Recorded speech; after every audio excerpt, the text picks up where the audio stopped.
It's a easy way to learn English or easy way to speak English. Come on, let me see that. Leave me alone.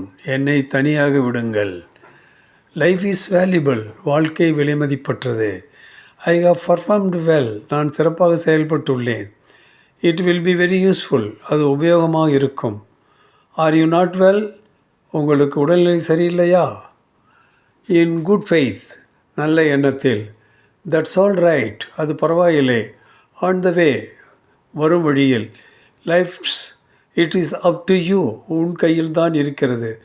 இந்த மாதிரி பார்த்தீர்களே, ஆனால் இந்த சொற்களை, இந்த வாக்கியங்களை எந்த இடத்தில் பயன்படுத்த வேண்டும் என்றது உங்களுக்கே ஈஸியாக புரிந்துவிடும். மனசு கொஞ்சம் சங்கடமாக இருக்கிறது என்றால் யார்கிட்டயும் சொல்லுவீங்க, லீவ் மீ அலோன், என்னை தனியாக விடுன்னு சொல்கிறீங்களே, அந்த இடத்துல லீவ் மீ அலோன்னு சொல்லலாம். லைஃப்பை பற்றி பேசும்போது அதில் லைஃப் இஸ் வேல்யூபிள்னு சொல்கிறோம். நான் சரியாக செய்திருக்கேன், ஒரு செயலை நல்லா தான் பண்ணியிருக்கேன் அப்படின்னு சொல்லும்போது ஐ ஹவ் பர்ஃபார்ம்டு வெல்லுங்கிற அந்த சென்டென்ஸை யூஸ் பண்ணலாம்.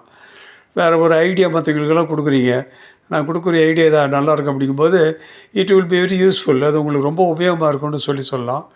உங்களுக்கு உடம்பு சரியில்லை அப்படின்னு கேட்கும்போது ஆர் யூ நாட் வெல் அப்படின்னு கேட்கலாம். ரொம்ப இப்போ இதாக ஒரு பணிவாக கேட்கலாம். ஆர் யூ நாட் வெல் அப்படி கேட்கலாம். நான் உங்களுக்கு சரியான இது தான், நல்ல எண்ணத்தில் தான் சொல்கிறேன் அப்படிங்கும்போது இன் குட் ஃபெய்த்துன்னு சொல்லலாம். அது சரி. நம்ம மற்றபடி ஒருத்தர் ஒரு கருத்து சொல்கிறாங்கன்னா ஓகே தட்ஸ் ஆல் ரைட் அப்படிங்கிறது, அது பரவாயில்லைன்னு தான் சொல்லலாம். அப்போ அந்த வரும் வழியில் அப்படிங்கும்போது on the way I met my friend அப்படிங்கிறது வார்த்தையை நம்ம பயன்படுத்தலாம்.